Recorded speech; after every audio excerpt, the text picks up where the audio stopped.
कौन दुकान को जाइछंती जदि सेठी लिखा जाए refundable not exchange money no back एमती जब किसी देखा जाए ताहले से जदि नवापाई आप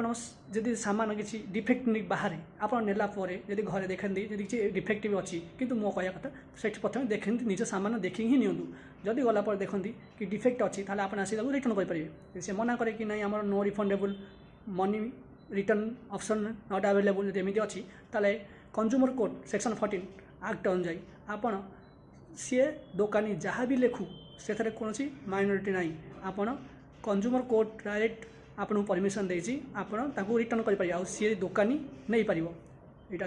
कहवा कथा खाली किंतु के मानते ना मुंबई जब रिसेंट इन केस देखा जाए जो कि से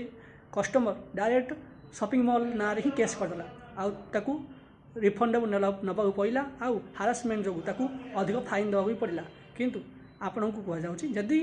भी किसी डिफेक्टिव बाहर आप से दोकान फेरतु यहाँ आम नुह कंज्यूमर कोर्ट सेक्शन 14 रूल कहूँ आपण दोकानी फेरई पारे।